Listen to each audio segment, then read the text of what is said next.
इतने कम समय के अनुरोध से वो हमारे बीच में आए, इसके लिए हम उनका बहुत बहुत आभार, बहुत बहुत धन्यवाद देना चाहते हैं।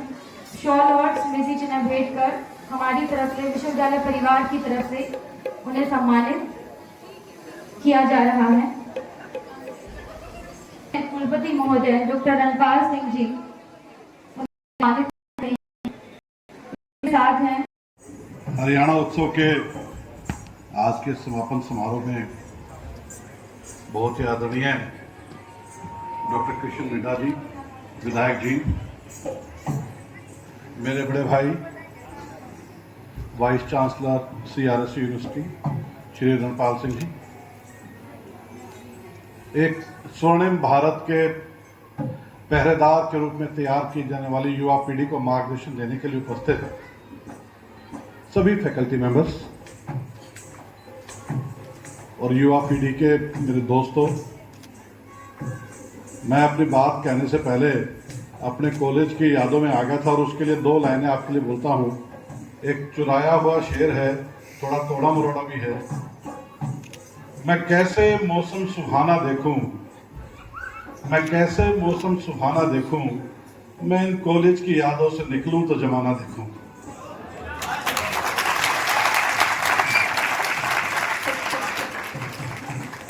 करीब ठीक 30 साल पहले जब मैं कॉलेज में आया था तो आज वही दिन तरोताजा हो गए और बड़ी खुशी की बात है कि बच्चे उतने जोश और उतने उमंग के साथ आज 2 हरियाणवी संस्कृति के 2 प्रोग्राम देख के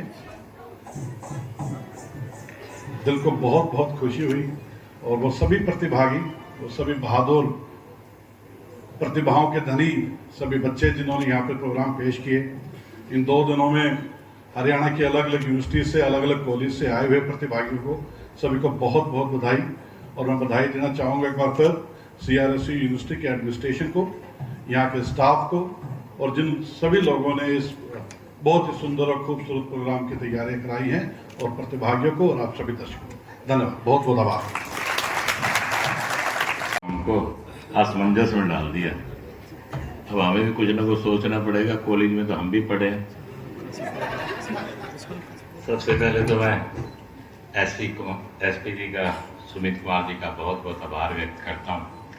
और इनके चेहरे पे ऐसी मुस्कुराहट रहती है, बार बार इनसे मिलने को जी चाहता है। कई बार तो मैं चाय पीने इनके पास वैसे ही चला जाता हूँ, वहाँ से गुजरता हूँ।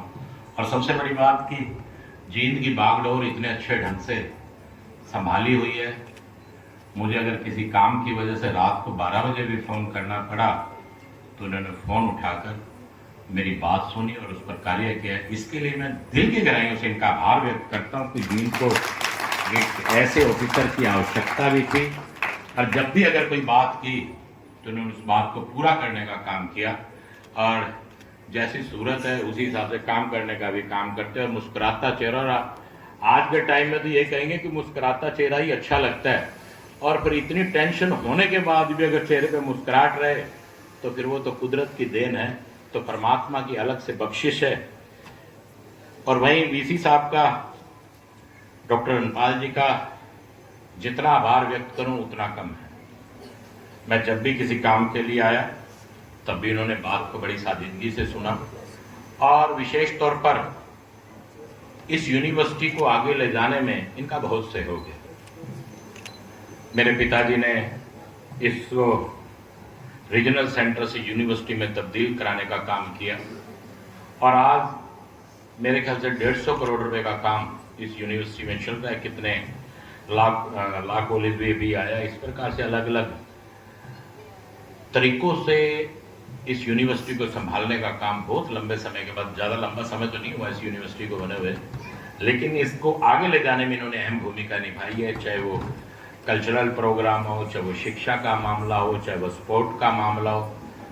और एक मैं ये कहूँगा कि VC होने के नाते जितना संभव प्रयास ये कर सकते थे उससे ज़्यादा भी प्रयास इन्होंने करके आज यूनिवर्सिटी को इस मुकाम पे पहुँचाने का काम किया है।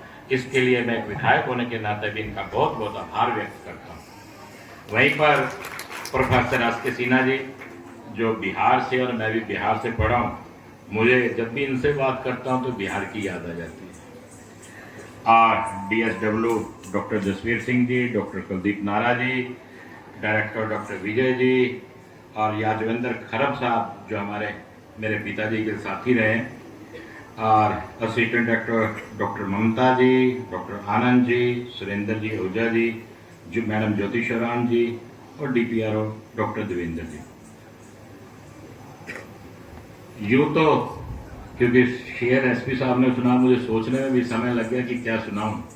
यूँ तो इश्क करना, माँ बाप से इश्क करना सबका हक बनता है। यूँ तो माँ बाप से इश्क करना सबका हक बनता है। आज क्यों ना हमें अपनी देश की मिट्टी को महबूब बनाया जाए। वैसे तो मैंने चेंज कर दिया था, थोड़ा बहुत समझने वाले तो समझ ही होंगे मैंने किस हिसाब से बोलने का काम किया था, लेकिन मैं जिस ओहदे पे हूँ मुझे थोड़ा चेंज करना ही था। और मैं 1 नवंबर 1966 में अपना हरियाणा बना और जींद पहले 7 डिस्ट्रिक्ट में था, और आज अगर हम जींद को देखें तो जींद की तस्वीर काफ़ी हद तक बदल चुकी है। वहीं पर बात करें कि आज से कुछ समय पहले भी जींद को ये कहा जाता था कि जींद पहले 7 जिलों में एक जिला था, फिर भी जींद को बैकवर्ड में गिनती की जाती थी। आज शायद जींद को कोई बैकवर्ड नहीं कह सकता, क्योंकि जींद में मेडिकल कॉलेज बन रहा, और आने वाले समय में पानी भी, भाखड़ा का पानी भी जींद वाले लोगों को पीने को मिलेगा। वहीं 9 नेशनल हाईवे आज जींद को छू के निकल रहे हैं, और मेरे ख्याल से पूरे हिंदुस्तान में जींद एक ऐसा डिस्ट्रिक्ट है जिसको 9 नेशनल हाईवे छू के निकल रहे हैं। इससे ज़्यादा पूरे हिंदुस्तान में कोई डिस्ट्रिक्ट ऐसा नहीं है जहाँ से 9 नेशनल हाईवे गुजर रहे हो। तो इसलिए जींद आज बैकवर्ड की स्थिति में नहीं है। बाकी सभी कार्य जींद में निरंतर चल रहे हैं। आप अपनी यूनिवर्सिटी को ही देख लीजिए, वरना हमें कुरुक्षेत्र यूनिवर्सिटी को इसी को देखना पड़ता था या रोहतक को, लेकिन आज जींद की यूनिवर्सिटी में अगर हम अंदर प्रवेश करते हैं तो देखने से मन लगता है। इसके मन लगने का कारण भी आपके VC साहब हैं। मैं VC साहब का पुनः बहुत बहुत आभार व्यक्त करता हूँ, और ज़्यादा समय न लेते हुए जितने प्रतिभागियों ने इसमें रोल अदा किया मैं उनको बहुत बहुत मुबारकबाद देता हूँ। जो साथी प्राइज ले रहे हैं उनको भी, जो नहीं ले पाए, अगली बार परमात्मा उनको देने का काम करे और वो मेहनत करें, और मुझे उम्मीद है कि नेक्स्ट प्रोग्राम में उनको, उन प्रतिभागियों को भी फर्स्ट प्राइज मिलेगा। ऐसे परमपिता परमात्मा से मैं प्रार्थना और निवेदन करता हूँ। आप सब ने मेरी बात को सुना, आप सबका बहुत बहुत आभार व्यक्त। जय हिंद, जय भारत, जय हरियाणा, जय माता दी। धर्मवीर, लोगों को पता तो लगना चाहिए असल बात क्या है।